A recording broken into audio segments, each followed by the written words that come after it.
Okay.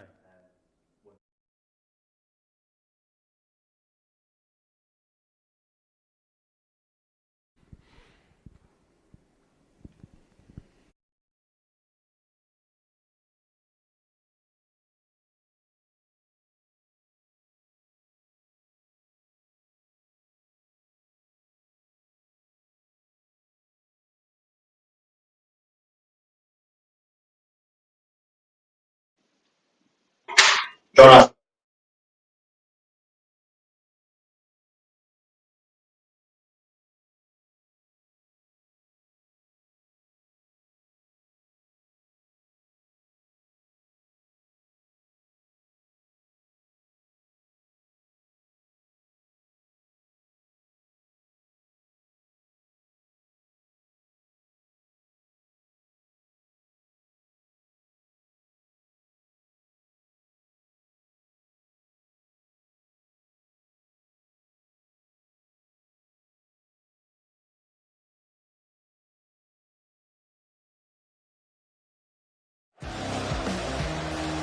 Good evening, welcome to Cardiff City TV. Wilson, a little bit of space for Harry Wilson, strikes a goal, oh, what a goal, Morrison, goal!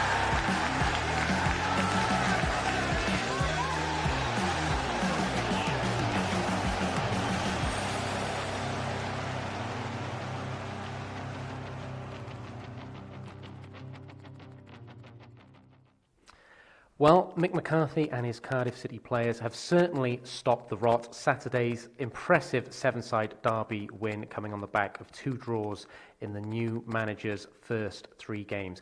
Can they now make it 4 undefeated and 2 victories in a row as they travel to New York Stadium, that is, as the Bluebirds head north to take on Paul Warne's Rotherham. Good evening, welcome to Matchday Live, courtesy of Cardiff City TV. I'm your Matchday host, John Donovan, shortly to be joined in this pre-game show by Ashley James, and then of course from 7 o'clock, full live commentary of the game between the Bluebirds and Rotherham United with Mark Denham and Ash in tow there.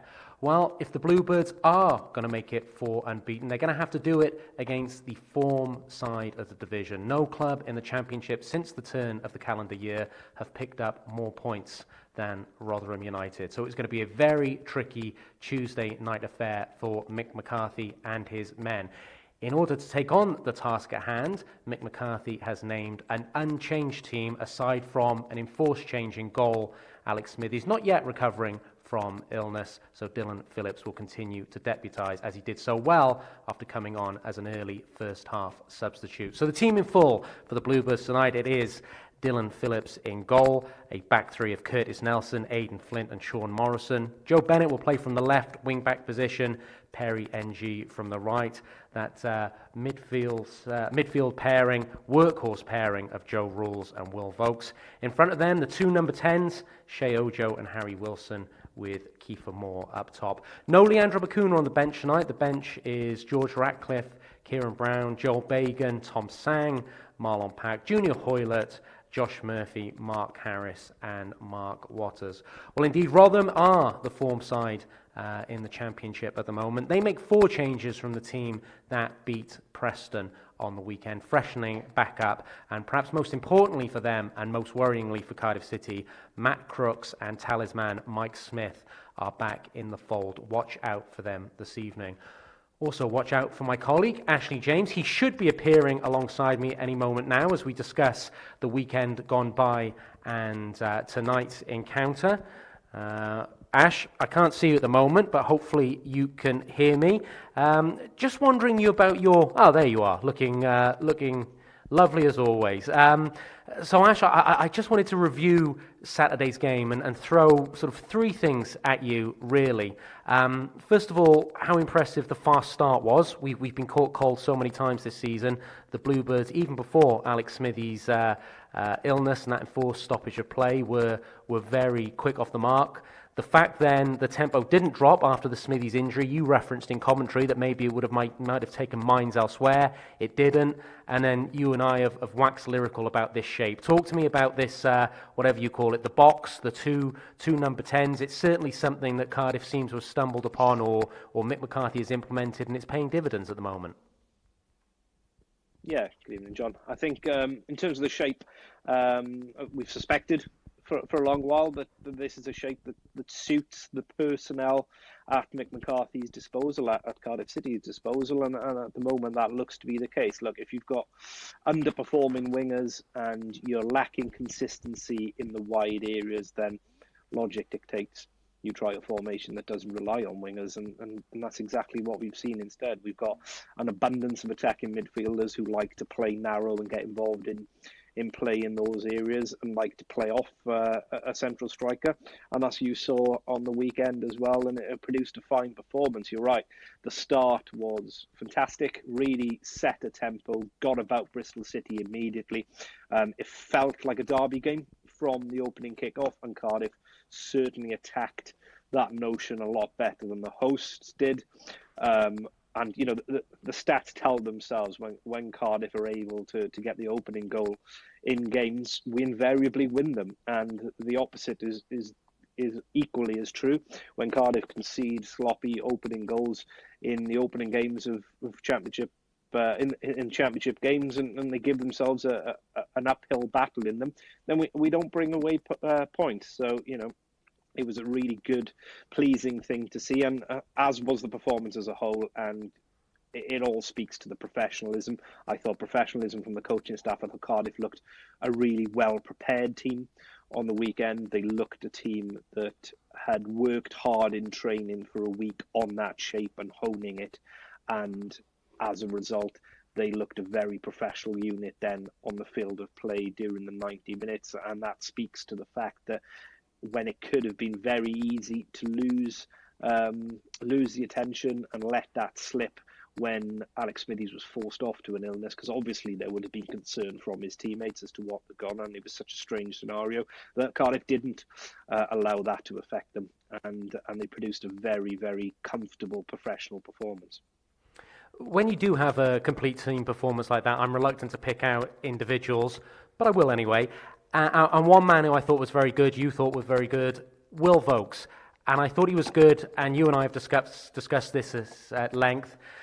He's good when the game is simplified for him. He was in the midfield, he was winning tackles, he was giving the ball off, he provided energy. He didn't need to dictate play too much, and it really seemed to suit him. He was fantastic on Saturday.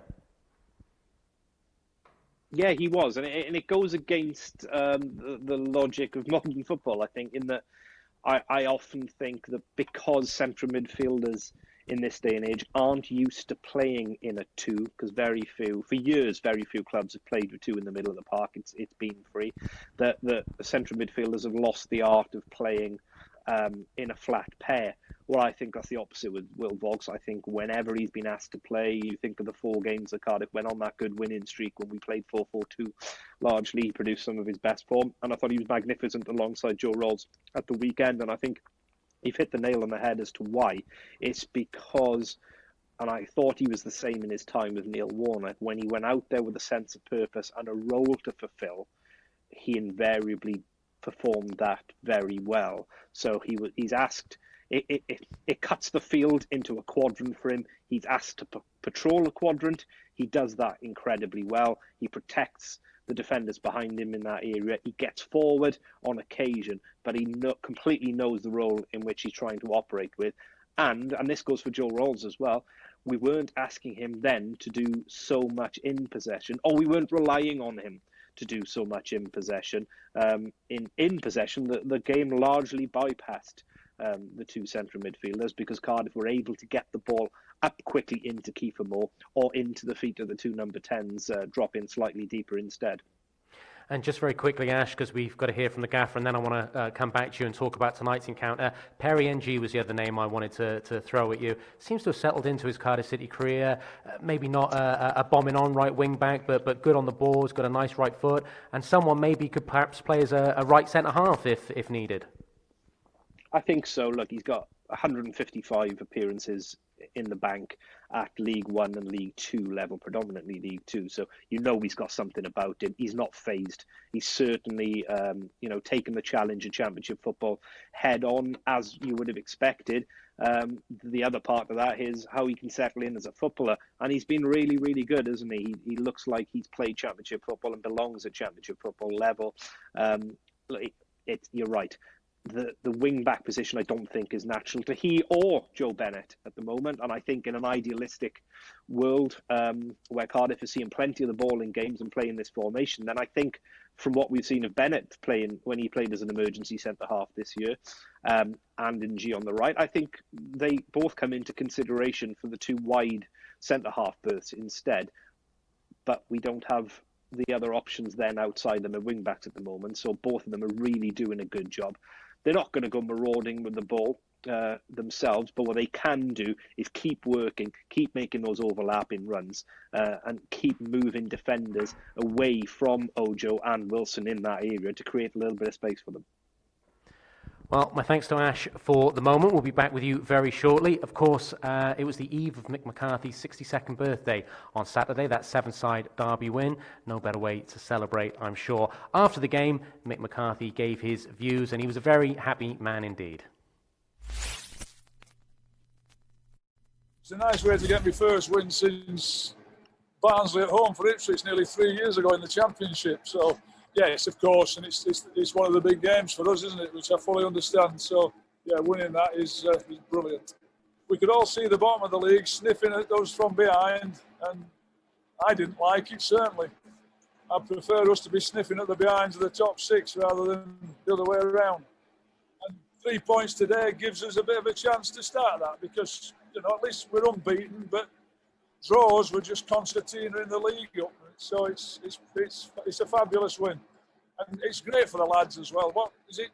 Oh, that's the 10th first win in 10, is it? They'd lost 7, so you can imagine how they feel. They're delighted. I'd like to think it's set a benchmark, and it's the level of performance that you need to produce every week in this championship. And if we can do, obviously you say to the lads, There's the benchmark. This is how you win games. That's how you do it. We've got to do that every week. Sometimes we'll fall below it, and we still might nick a win. But I think that's the level you've got to be at to win games in this league. I think when you've won away from home, perhaps you're not. I think we're allowed to enjoy it and have a smile on our faces. But that all changes tomorrow. We're back at preparing for Rotherham, which will be a really tough game. They're 2-3-0 wins against Middlesbrough and Derby, and that's 3 wins on the bounce for them. They've got momentum. We're going up to their place. It's always a tough game up at Rotherham, and I fully expect to be a real hard one. So, but we'll be ready for it. We're unbeaten in 3 at least. I know we've just won our first game in a long time, and I'm sure we can go up there with a bit of momentum as well.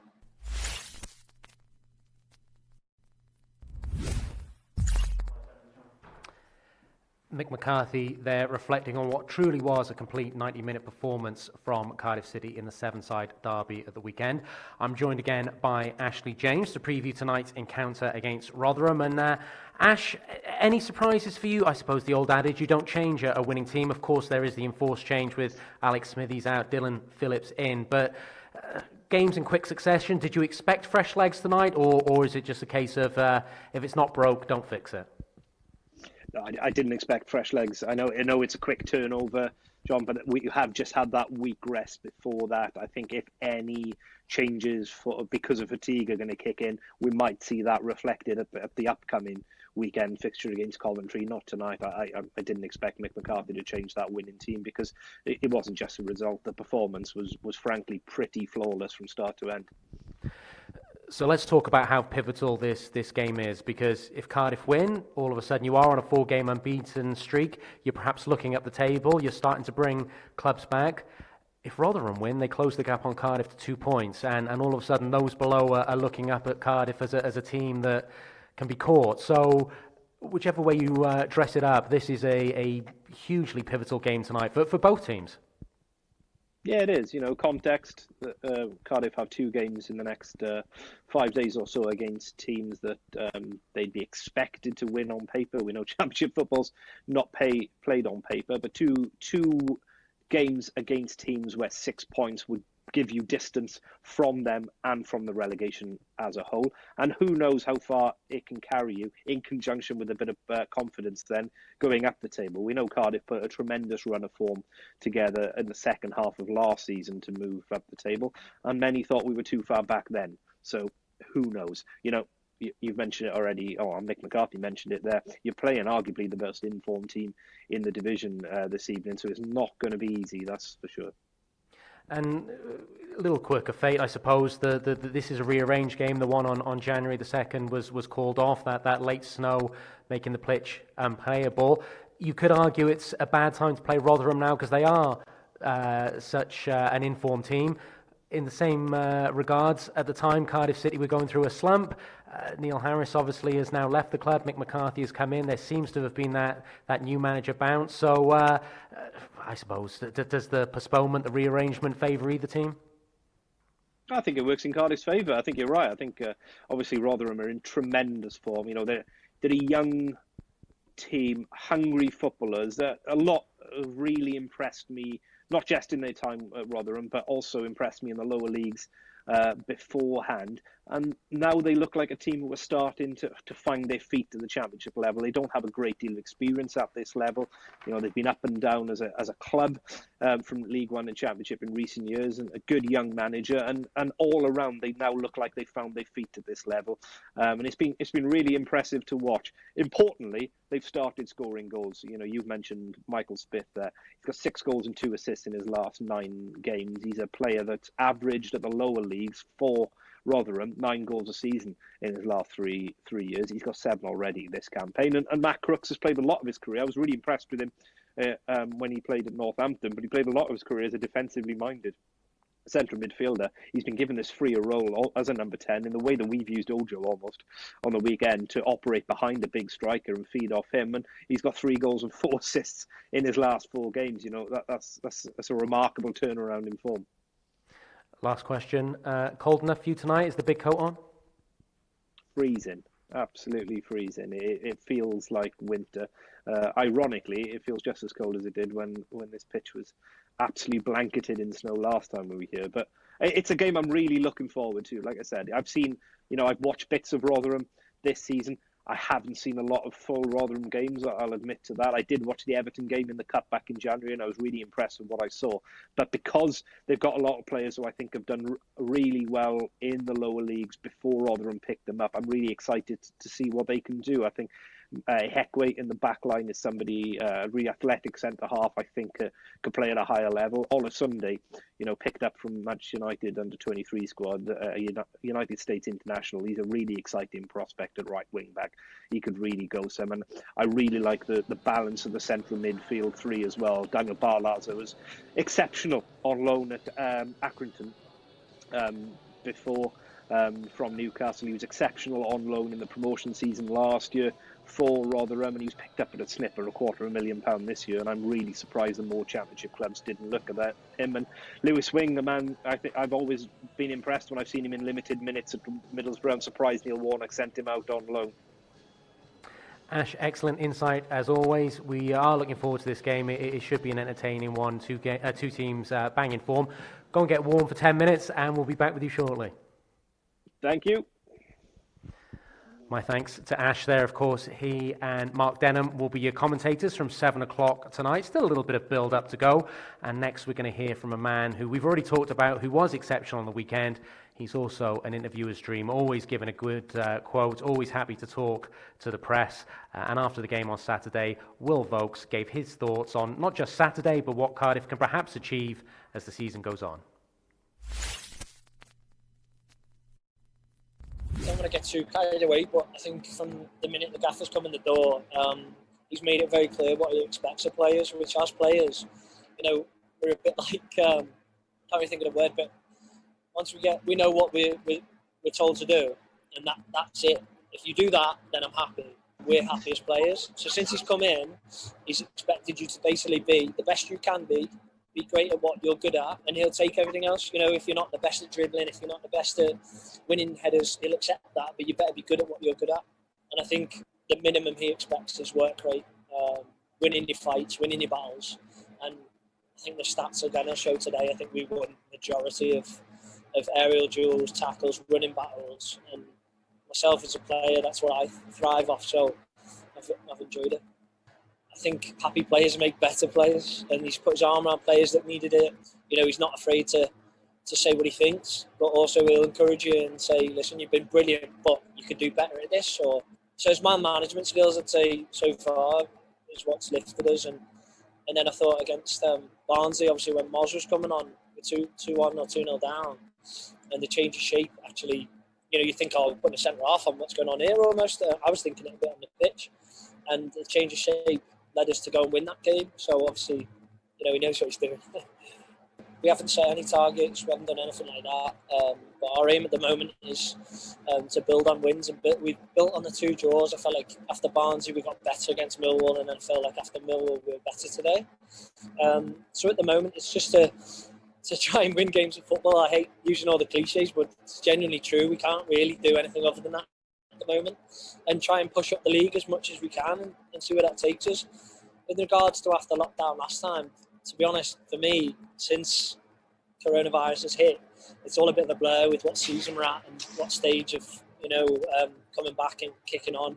But we know if we want to get anywhere near up the league, we need to put a run of games together. You saw it previously when we won 4 on the spin out of nowhere. We were, you know, not far off. So we're aware as players that we need to do that, really.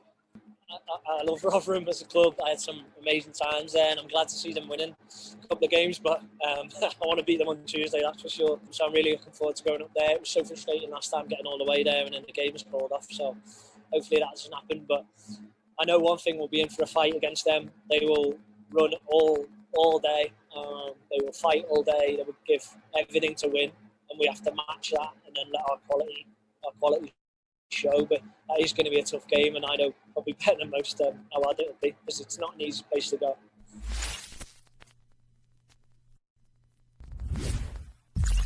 Top 5 in association with the Big Yellow Self-Storage Company. Rotherham half near side, Malone takes it, finding Whittingham, floats the cross in, headed away by Belaye, and it's headed forward by Immers. A chance here, Pilkington, can he get the equaliser? He can! It's a lovely finish from Anthony Pilkington, but it's a brilliant reverse ball from Stuart O'Keefe, who leaves himself forward. It all comes from a cross from Whittingham to the left-hand side. He sees Stuart O'Keefe making a run into the box. He doesn't think he can deliver it directly, so he tries to drop it on the head of England. Away at Forest, third half, we know 2-1 up the Forest. Norwich take the back to come to Michael Piteley. Zohore, left side of goal, and he scored! A remarkable goal, it's 4-0. He was at an angle on the left, he hit it left-footed, it went inside the far post. It's Cardiff City 4, Rotherham United 0. Wonderful technique. Such an acute angle. And then Noon chips it away towards the near side to Kadeem Harris, near side of the Rotherham area, taking on Kelly, going to the byline, chipping the crossing. Noon with the shot, 3-0. Lovely improvisation from Craig Noon on the finish. It's a beautiful cross-field ball to get things moving. Kadeem Harris again, space to move into. And we've seen him do this the last few weeks. His final ball has improved immeasurably in recent months, and he just flips and stands up a nice ball towards the back post. Craig Noon arriving late. Volleys of all home. It's a heavy touch, looks to play it back towards the edge of the box. And it's in there again. Kennedy looking to help him up. Goes back to Matt Connolly. Plays that forward. Cardiff onside. McCarthy. It's a second for Cardiff, and it's a fantastic goal. It's a fantastic goal for Federico McCarthy, right-footed. It all seemed as if it had gone a little bit wrong for Cardiff. Gunnison took that throw short. McCarthy got a heavy touch on it, wobbled around the edge of the area. And then when Kennedy held that forward, McCarthy beat the offside trap, hit it first time right-footed, across goal. Pilkington wins it. He'll need to play that back to his goalkeeper. But he decides not to and turns away from trouble. Gets out of it well and finds Connolly far side. That's a good ball forward to Zohore. And Zohore getting on the end of it, locks the goalkeeper and scores! 5-0!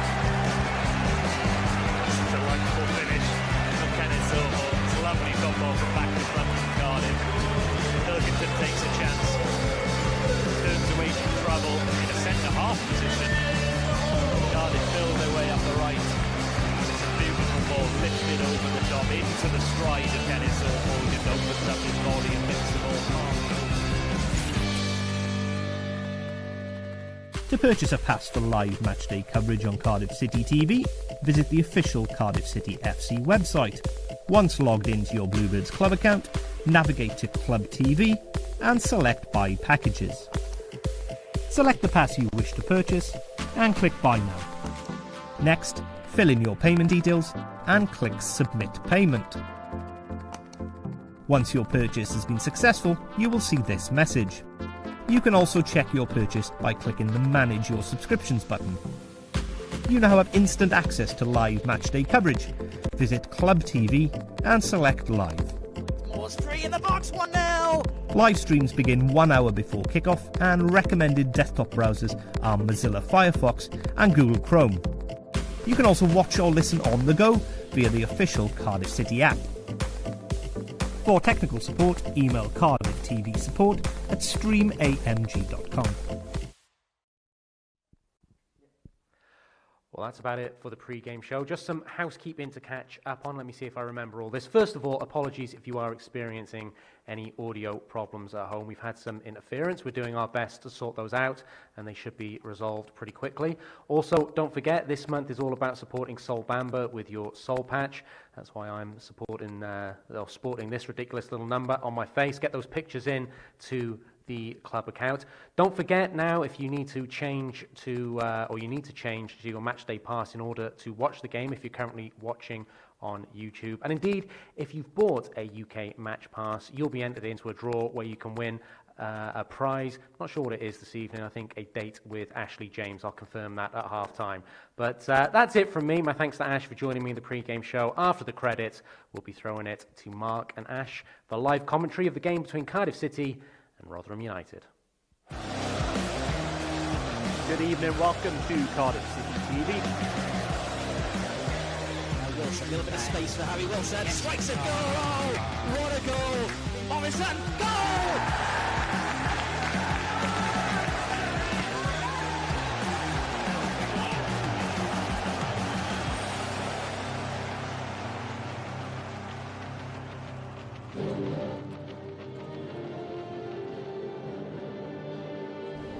Thanks, John. Good evening, everyone, from the New York Stadium in South Yorkshire, home of Rotherham United FC. Pleased to say that, as you can see from your pictures, the snow is no longer here, although it did threaten to make a return, as it did on the 2nd of January. We were concerned, certainly yesterday, ahead of the boys travelling up, that we could have similar conditions here tonight, as Rotherham don't have undersoil heating, but in fairness to their ground staff, that's looking pretty good tonight. And certainly playable for this rearranged championship fixture. My name's Mark Denham, Ashley James alongside me again this evening, and for the first time in a little while, Ash, it's fair to say we're going into this one with a bit of momentum and more confidence. Yeah, evening all. Yeah, both teams head into this game with momentum behind them, and it should make for a bit of a cracker, to be honest. It's if you've been watching your pre-match build-up there, you've seen that certainly at home Cardiff have got a really good record against Rotherham in recent memory. A lot of great goals as well. But yeah, playing a Rotherham team that have found their form in championship football and found the back of the net as well in recent games. Some impressive results, but yeah, Mick McCarthy would be delighted with what he saw. Well, I think he'd be delighted with what he saw in the last 3 games, incremental improvement in each one. That's the Rotherham lineup. I'll let you talk us through that a little bit, Ash, before we look at City. Yeah, 4 changes this evening. Richard Wood comes back in, big veteran presence at the back. You'd imagine to deal with the aerial threat of Kiefer Moore. He is their biggest, nastiest centre-back, to be honest, and he comes back into the heart of the defence. Slight change in the centre of midfield. Ben Wiles slides across from left wing-back into play his natural role, really, in the middle of the park. 2 right-footed wing-backs, so Wes Harding's having to play on the left, and there's change up front where the strikers are really in form. One change for City, it's in goal. Dylan Phillips making his first league start tonight. Alex Smithy still under the weather after struggling coming off, you may remember, on the weekend. He's absolutely fine, I must say, but not fit, not well enough to have trained the past couple of days, and therefore not involved tonight. So Dylan Phillips starts in goal. Otherwise unchanged, young George Ratcliffe is the substitute goalkeeper on the bench, Kieran Brown, back from Livingston. Very successful loan spell in the Scottish Premiership. He's back and in the Matchday 20 this evening. Yeah, I spoke with John before the game, Mark. I didn't expect any changes.